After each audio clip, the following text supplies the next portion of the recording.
Scooter related বিভিন্ন গ্রুপে বিভিন্ন সময় দেখা যায় যে অনেকেই টায়ার রিলেটেড অনেক প্রশ্ন করেন। আজকে টায়ার রিলেটেড ওই প্রশ্নগুলোর সমাধান দেওয়ার চেষ্টা করব। বিসমিল্লাহির রহমানির রহিম। আসসালামু আলাইকুম সবাইকে, আশা করি সবাই ভালো আছেন। 6 মাস আগে আমি যখন পাবনা ট্যুরে গেছিলাম তখন আমার সাথে একটা বিপদ ঘটে, যে কারণে আমার ওই ট্যুরটা আনফিনিশড রেখেই ফেরত আসতে হয়েছিল। সমস্যাটা হয়েছিল মেইনলি স্কুটারের চাকায়। এরপর থেকে আমি টায়ারের ব্যবহার সম্পর্কে সচেতন হই।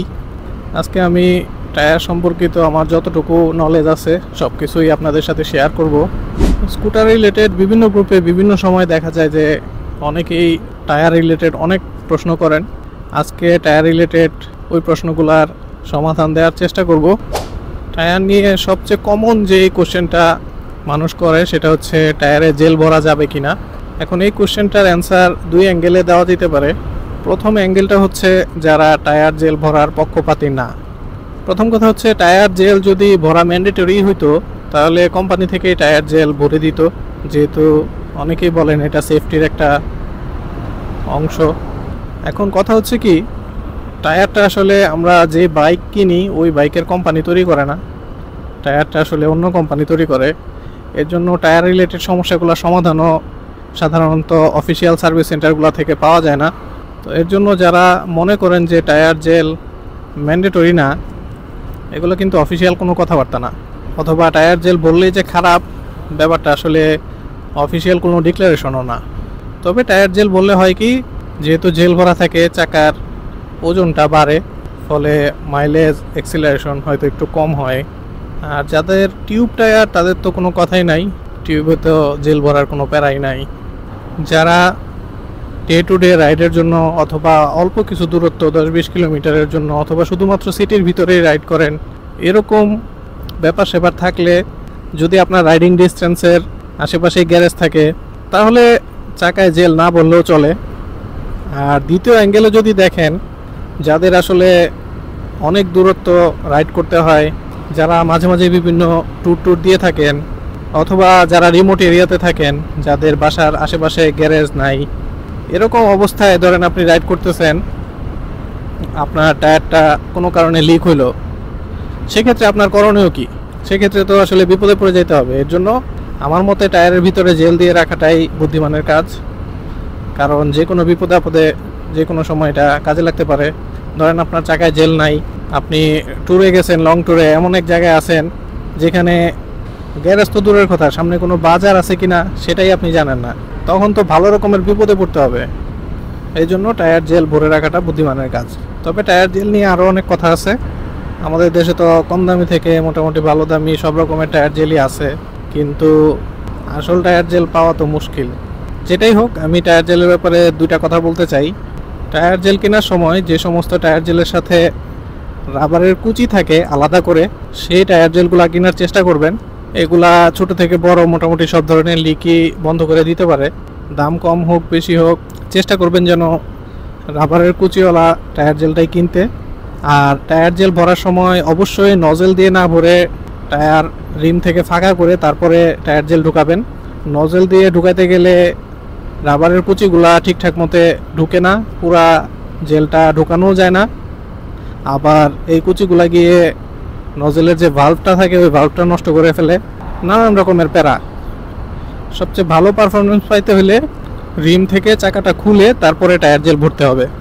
আর দ্বিতীয় কথা হচ্ছে, টায়ার জেল ভরার সময় জিজ্ঞেস করে নেবেন যে টায়ার জেল যেটা, এটার মেয়াদ কয়দিন, মানে কতদিন চালানো যাবে। যদি ধরেন আপনার টায়ার জেলের মেয়াদ দিয়ে দেয় 2 বছর, আপনি ওই জিনিসটা সম্পর্কে সতর্ক থাকবেন।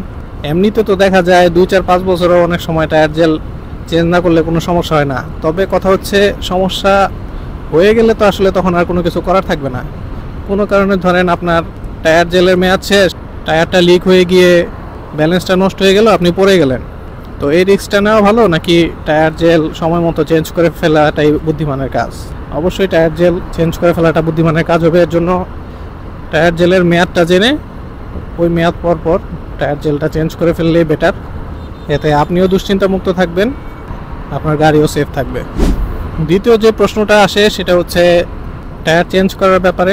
সেটা হচ্ছে আমি অ্যাডভেঞ্চার টায়ার লাগাইতে পারবো কিনা, আমি অফ রোড টায়ার লাগাইতে পারবো কিনা, আমি এক সাইজ বড় চাকা লাগাইতে পারবো কিনা। এখন কথা হচ্ছে ভাই, একটা স্কুটার অথবা বাইক একটা নির্দিষ্ট কমিউনিটিকে টার্গেট করে বানানো হয়। ইউজুয়ালি কমিউটার সেগমেন্টের যে বাইক অথবা স্কুটারগুলো আছে এগুলো আসলে সিটি রাইডের উদ্দেশ্যেই বানানো হয়, এর জন্য টায়ারগুলোর উপরে আসলে অত বেশি নজর তারা দেয় না। এখন আপনার যদি অফ রোডে চালাইতে হয় অথবা আপনার টুকটাক ভালোই ট্যুর করা হয়, তাহলে আপনি চাইলেই অফ রোড টায়ার লাগাইতে পারবেন। অথবা আপনার যদি মনে হয় চাকার সাইজ আর একটু বড় হলে বেটার হয়, সেক্ষেত্রে সেটাও আপনি করতে পারবেন। অবশ্যই রিম সাইজটা ঠিক রেখে তারপরে এগুলো চেঞ্জ করতে হবে। রিম সাইজ ঠিক রেখে আপনি যে কোনো ধরনের টায়ারই আপনার বাইকে ইনস্টল করতে পারবেন। তবে সেক্ষেত্রে একটা জিনিস খেয়াল রাখতে হবে, সেটা হচ্ছে আপনি অফ রোড টায়ার লাগান অথবা এক সাইজ বড় চাকা লাগান, সব ক্ষেত্রেই আপনার মাইলেজ এবং টপ স্পিড কমে যেতে পারে। এই জিনিসটা স্যাক্রিফাইস করতে হবে। এখন সব কিছুরই আসলে সুবিধা অসুবিধা দুইটাই আছে। আপনার জন্য কোনটা বেশি জরুরি সেটা চিন্তা করে আপনি আপনার মতো কাজ করবেন। সুজুকি লেটস, এই গাড়িটা এখন দেখা যায় না, অফিসিয়ালি আসেও না। জ্যামটা পার হই তারপরে বাকি কথা বলি। তারপরে ধরেন অনেকেই জিজ্ঞেস করে যে টায়ার প্রেশার কত রাখবো। আরে ভাই, টায়ার প্রেশার কত রাখবেন সেটা আপনার বইয়ে লেখা আছে। আপনি যখন সার্ভিসিং করাইতে যান সেখানেও দেখবেন যে লিস্টে লেখা আছে যে আপনার বাইকের জন্য বা আপনার স্কুটারের জন্য অপটিমাম টায়ার প্রেশার কত। এটা তো জিজ্ঞেস করার ব্যাপার না। আরেকজন টায়ার প্রেশার কীরকম রাখে বা অন্য আরেকজন কি বাইক চালায় সেটা টায়ার প্রেশার আর আপনার টায়ার প্রেশার তো এক হবে না। এজন্য নিজের ম্যানুয়াল বইয়ে যেই টায়ার প্রেশারের কথা লেখা থাকে গাড়িতে চেষ্টা করবেন সবসময় ওই টায়ার প্রেশারটাই মেনটেন করার জন্য। অনেক সময় গ্যারেজের পিচ্ছি পোলাবেনগুলো একটু বেশি পাকনা হয়, এগুলো আপনারা বলবে হ্যাঁ টায়ার প্রেশার ঠিক আছে। আপনি সবসময় জিজ্ঞেস করে নেবেন যে টায়ার প্রেশারটা কত আছে। আপনার গাড়ির জন্য অপটিমাম টায়ার প্রেশার যেটা সেটা হওয়ার পরে তারপরে পিচ্ছিকে ছাড়বেন। এছাড়া ওদের কথা মতো টায়ার প্রেশার ঠিক আছে ওইভাবে কখনোই গাড়ি চালাবেন না। এরপরে আসেন একটা আলোচনা হয় না এরকম একটা টপিক নিয়ে কথা বলি, সেটা হচ্ছে টায়ারের ব্রেকিং পিরিয়ড।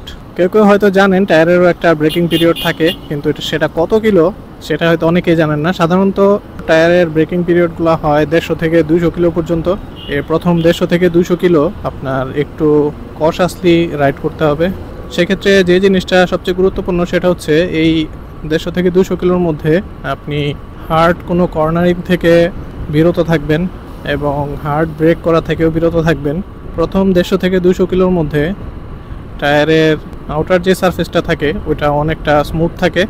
রাস্তায় চলতে চলতে আসলে আস্তে আস্তে এটা রাফ হয়। যত বেশি রাফ হবে তত সুন্দর গ্রিপ করবে। তো ব্রেকের সাথে গ্রিপের যেহেতু একটা বিষয় আছে, এর জন্য প্রথম 150 থেকে 200 কিলো খুব সেফলি রাইড করতে হবে। কোনো ধরনের বাউলি, হার্ড কর্নারিং অথবা হার্ড স্টপ করা এগুলো করতে গেলে দেখা যেতে পারে যে আপনার গাড়ি স্কিড করতে পারে। এই জিনিসটা একটু মাথায় রাখবেন। এই জিনিসটা অনেকেই হয়তো জানেন না অথবা জানলেও মানতে চান না। আপনার সেফটি আপনার কাছে, যদি কেউ আগে থেকে জানেন তাহলে এটা মেনটেন করার চেষ্টা করবেন। আর যারা নতুন জানলেন তারা অবশ্যই এই জিনিসটা প্র্যাকটিস করবেন। আরেকটা জিনিস অনেক সময় দেখি টায়ার ক্ষয় হইতে হইতে আর জায়গা নাই, তারপরে অনেকেই দেখছি এই টায়ারটা নিয়ে চলতে থাকেন। এগুলো আসলে খুবই ডেঞ্জারাস। যে কোনো সময় যে কোনো দুর্ঘটনা করতে পারে। লিক থেকে শুরু করে ব্রাস্ট হয়ে যাওয়া সব কিছুই সম্ভব।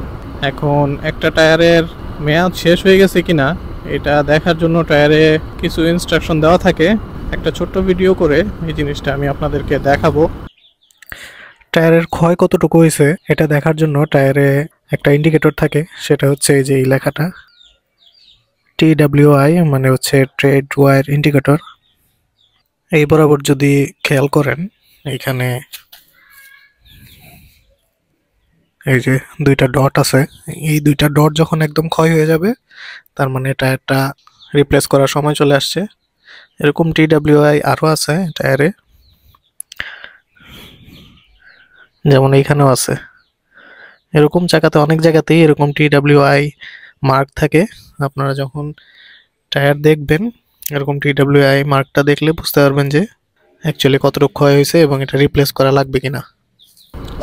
অনেকে আবার কি করে টায়ারের মেয়াদ শেষ হয়ে গেলে টায়ারগুলারে আবার টায়ারের দোকানে নিয়ে কাটায়। এটা তো আরও বেশি ডেঞ্জারাস। একে তো হচ্ছে আপনার টায়ার ক্ষয় হয়ে গেছে, আপনি আরও কাটায় এটার মধ্যে গ্রুভ তৈরি করলেন, ঠিক আছে, গ্রিপ করার জন্য, কিন্তু টায়ারটা কিন্তু আরও বেশি তার থিকনেসটা হারাইলো। ফলে যে কোনো সময় ছোটোখাটো কোনো শার্প অবজেক্ট দিয়ে এটা ফুটা হয়ে যেতে পারে। বিপদটা কিন্তু আপনারই। দিন শেষে যেহেতু টায়ারের মেয়াদ শেষই হয়ে গেছে, এই সমস্ত আউল ফাউল কাজকর্ম না করে টায়ারটা চেঞ্জ করে নেওয়াটাই বেটার। আশা করি টায়ার রিলেটেড আমার দেখা মতে সবগুলো প্রশ্নেরই উত্তর দিতে পারছি। এখন আবার কেউ জিজ্ঞেস করেন না যে ভাই টায়ার কোনটা ভালো হবে, টায়ার জেল কোনটা ভালো হবে, কোথায় গেলে ভালোটা পাওয়া যাবে। এখন আমি সাজেশন দিলাম একটা, আপনি গিয়ে পাইলেন ডুপ্লিকেট, অথবা আপনার জন্য সেটা ভালো হলো না, এরকম সাজেশন আমি দিতে পারবো না। এইটা আপনি নিজে থেকে একটু সার্চ দিয়ে কষ্ট করে খুঁজে নেবেন যে কোন জায়গায় কোনটা ভালো পাওয়া যায়। আর যদি কোনো ধরনের কোশ্চেন থাকে যেগুলা আমি এই ভিডিওতে অ্যান্সার দিতে পারি নাই, চাইলে কমেন্ট সেকশনে জিজ্ঞেস করতে পারেন, আমি চেষ্টা করব উত্তর দেওয়ার। সবাই ভালো থাকবেন, সুস্থ থাকবেন, সাবধানে আপনাদের স্কুটার রাইড করবেন। সবার জন্য শুভকামনা জানিয়ে আজকের মতো এখান থেকেই বিদায় নিচ্ছি। আল্লাহ হাফেজ, আসসালামু আলাইকুম, হ্যাপি স্কুটারিং।